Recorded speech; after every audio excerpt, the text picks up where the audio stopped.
Assalamualaikum warahmatullahi wabarakatuh. Selamat datang teman-teman calon programmer di channel Programmerman. Setelah kita sudah belajar 2 video tentang CSS kemarin ya. Yang pertama pengenalan, yang kedua tentang color. Nah, untuk sekarang kita akan belajar tentang penggunaan div, span, dan penggunaan margin padding gitu. Nah, yang pertama kita belajar tentang div dan span dulu. Layout struktur web dengan div dan span. Div itu digunakan untuk membuat struktur web. Dan tag div ini tidak memiliki style bawaan. Ya. Kemudian mudah diubah menggunakan CSS. Dan div ini biasanya menggunakan atribut ID. Gitu.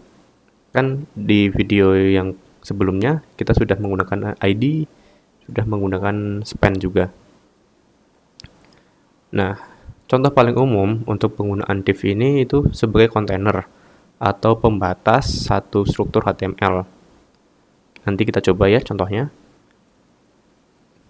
Nah, di sini penggunaan div ya, ada 1, 2, 3, 4, ada 4 div ya. Yang pertama, ada 5, ada header, menu, konten, sidebar, dan footer.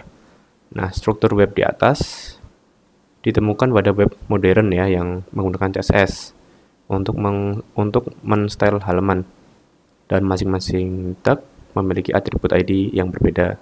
Ingat ya, kalau ID itu harus berbeda satu dengan yang lain.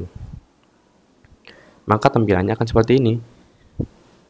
Ini div untuk header, kemudian berubah, kemudian ganti baris lagi untuk div ID menu di sini gitu. Ya, jadi masing-masing sudah terbagi gitu. Jadi nggak usah, kan kita biasanya kalau enter pakai PR ya, pakai tag PR. Nah, di sini kita ubah menjadi perbagian masing-masing ya. Kita ubah masing-masing menjadi perbagian seperti ini. Kemudian secara garis besar tag-tag di HTML itu dibagi menjadi 2 jenis, yaitu blockline dan inline. Untuk blockline atau block style itu kelompok tag yang ingin berdiri sendiri dan memisahkan diri dari tag sekitarnya. Nah, misalnya ini seperti tag paragraph P atau heading atau table gitu. Nah, tag blockline akan membuat sebuah blok dalam struktur HTML. Di dalam tag ini bisa terdapat tag lain gitu. Kemudian untuk inline atau inline style, yaitu tag yang tidak membuat blok baru di dalam struktur HTML. Ya, tag ini tidak menambahkan spasi di akhir tag dan cenderung menyambung tag sebelum dan sesudah dalam baris yang sama. Nah, misalnya kita menggunakan bold ya, B atau I garis miring atau U underline gitu. Dan tag div ini termasuk ke dalam jenis blockline. Sedangkan tag span itu termasuk ke dalam inline tag. Ini contoh penggunaan span ya, ingat ya, span masuk ke dalam inline tag. Misalnya seperti ini nih, ini div ID kalimat. Ini ada 2 kalimat. Yang pertama ini adalah sebuah paragraf. Nah, kemudian kita buat blok baru ya.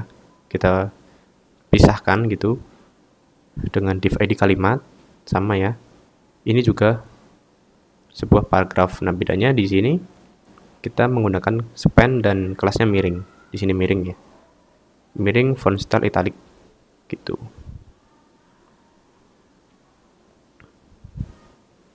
Nah, perbedaan utamanya antara div dan span itu, tag div digunakan maka akan membagi halaman web secara otomatis. Di dalam tag div itu tidak diatur dalam format style CSS-nya. Nah, meskipun tag div digunakan, Jika tag div digunakan, maka akan membagi halaman web secara otomatis, meskipun di dalam tag div itu tidak diatur di format style CSS-nya. Misalnya seperti ini nih. Ya. Jadi sudah langsung membagi seperti ini. Yang 1, 2, 3, 4, 5 seperti itu. Kemudian untuk span itu hanya untuk mengatur isi konten yang di lingkupnya tanpa mengatur atau membagi halaman web menjadi bagian-bagian kecil seperti yang dilakukan oleh div. Seperti ini nih, span kelas miring gitu. Itu kegunaan div dan span. Ini cukup berguna ketika teman-teman sudah mendesain sebuah web. Tuh. Nah, kemudian kita belajar tentang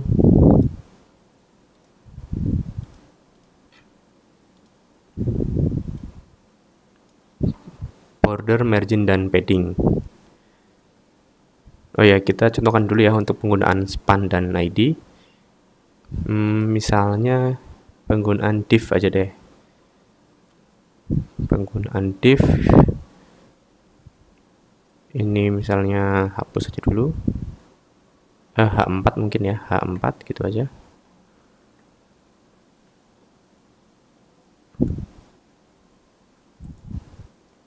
Dan H5 contoh. Nah, kalau kita run, nah tampil ya.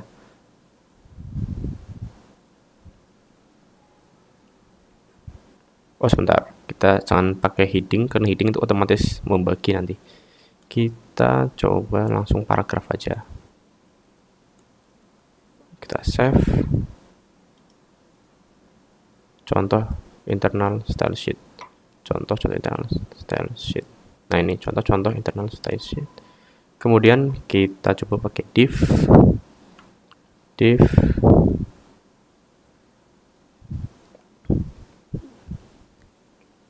Nah, langsung membagi gitu. Kalau misalkan mau menggunakan span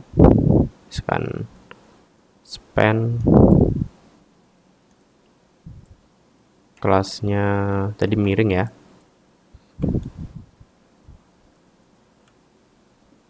Span miring, kita buat CSS-nya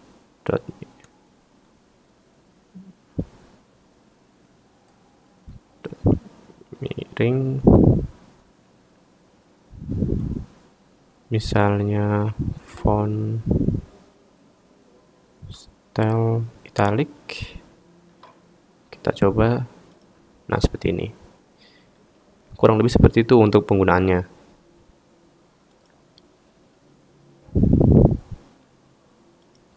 Kemudian untuk CSS border dalam CSS itu memungkinkan kita dalam membuat garis tepi dalam sebuah elemen HTML. Nah, untuk border property dalam CSS memungkinkan kita untuk menentukan sendiri stylenya, lebar, warna dari sebuah elemen border.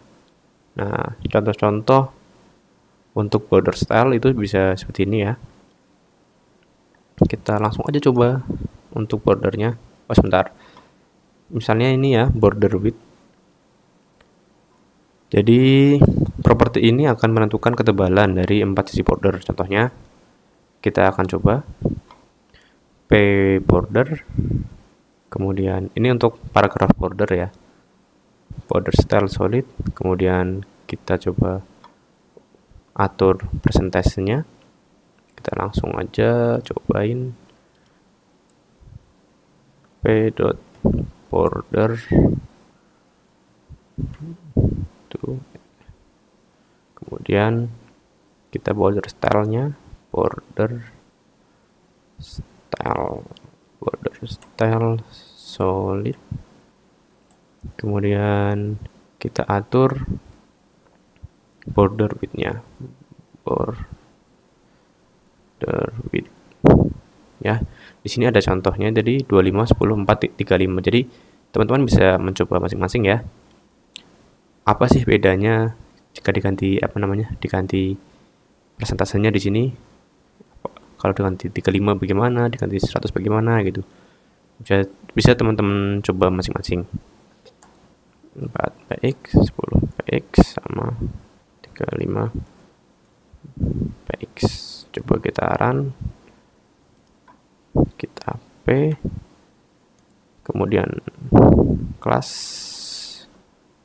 border, ini border, kita save, coba kita run. Nah seperti ini nih, ini border. Sebentar, ini cukup mengganggu bagian backgroundnya, kita nggak usah pakai background dulu ya, ini hapus. Nah, jadi teman-teman silahkan coba atur bagian sininya, diubah-ubah warnanya gitu. Nanti teman-teman tahu apa bedanya jika merubah bagian ini begitu.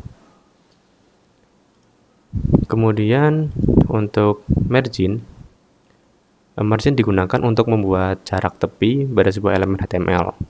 Dan margin itu dibagi menjadi 4, margin top, margin right, margin bottom, dan margin left. Dan masing-masing margin tersebut dapat digunakan masing-masing. Nah, untuk lebih jelasnya kita cek dulu nih di margin-marginnya. Ini contoh codingnya. Ini kalau kita run, kita langsung coba aja ya. Mungkin kita copy dulu aja deh, karena cukup banyak soalnya.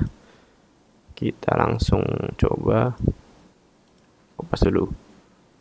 Tapi teman-teman kalau bisa jangan di copy ya, karena ini untuk belajar. Jadi biar tahu mana bedanya kalau misalkan teman-teman mengubah di bagian marginnya atau bordernya gitu, atau warnanya gitu. Jadi biar teman-teman tahu apa perbedaan masing-masing dari value-nya, seperti itu. Kemudian ini div kelasnya, kita coba run, kita hapus dulu ya ininya, kita hapus, save. Nah ini kan div kelasnya M10 seperti ini ya. Kemudian div M40. Oh ya, setiap tag div itu akan di center, akan di tengah nih. Nah coba kita save, kita run, seperti apa. Nah seperti ini nih, ini elemen dengan margin 10, ini 40, ini 80. Nah jadi teman-teman silakan aja diubah nih, misalkan mau diubah 100, biar tahu apa sih bedanya jika marginnya kita ubah jadi 500 misalkan, seperti apa. Nah seperti ini, jadi kecil, jadi tambah kecil seperti ini ya. Oke, kemudian tentang padding ya, CSS padding adalah properti yang dapat digunakan untuk mengatur spasi atau ruangan di antara konten dan border. Nah, di gambar berikut ini ya, itu akan menjelaskan tentang padding, border, konten, dan margin dalam CSS. Nah, jika padding adalah shorthand untuk mendeklarasikan keempat penyebaran tersebut secara serentak dalam satu baris, dengan padding kita bisa mengatur posisi elemen agar memiliki ruang yang lebih luas atau lebih sempit dalam lingkup konten itu sendiri. Nih, contohnya padding nih ya. Cara penulisan padding pada CSS adalah dengan menuliskan kode. Contohnya seperti ini nih. Padding atau px atau persen ya. Jadi pixel atau persen. Bebas sih. Kalau saya biasanya menggunakan px. Ini padding itu ada padding top, left, bottom, dan right. Kemudian ini adalah marginnya, kemudian ini bordernya. Nah, paddingnya itu ini dan kontennya di sini, gitu. Nah, padding itu sama seperti margin. Padding juga punya 4 ya tadi ya. Ada top, bottom, left, dan right. Dan masing-masing padding dapat digunakan sendiri-sendiri. Nah, semua padding itu memiliki nilai px, pt, cm, dan lain-lain atau persen ya untuk menentukan sebuah padding dalam persen. Nah, misalnya seperti ini nih. Ini untuk penggunaan padding. Kita coba aja deh langsung. karena ini nggak bisa di kopas ya, kita ketik aja deh.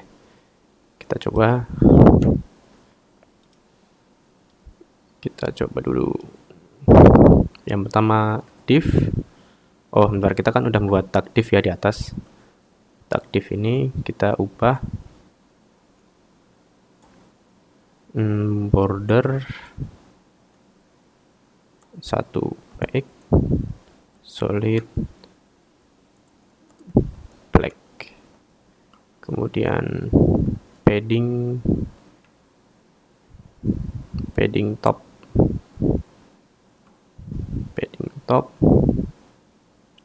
kita atur misalkan 50 px, kemudian padding left-nya 100 px, padding bottom-nya misalnya 50 juga x, kemudian padding right-nya misalnya 150 gitu. Kemudian teksnya center, kita coba background colornya kita coba warna violet aja. Kita coba save, kita coba run ya. Kita coba run, ini hapus dulu aja div. Jadi tag div-nya akan berubah menjadi seperti ini nih. Ini menggunakan padding. Oke, kita save, coba kita lihat hasilnya. Nah, seperti ini. Nah, silahkan teman-teman ya, coba ubah aja nih bagian pixel-pixelnya nih, biar tahu apa yang membedakan jika misalkan diubah menjadi 1000 atau berapa begitu.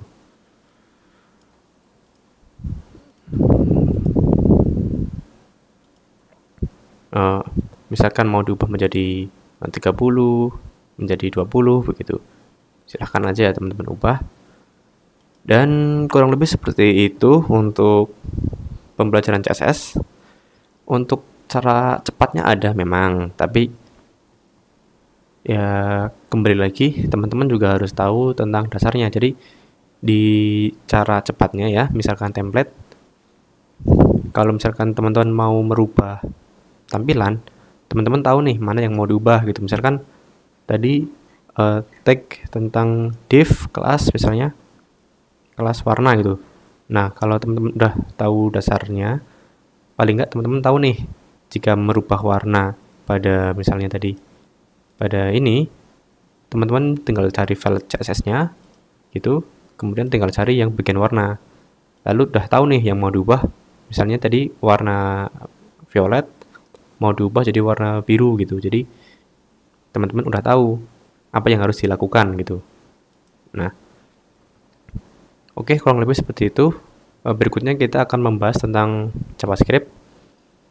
Selamat belajar. Terima kasih. Wassalamualaikum warahmatullahi wabarakatuh.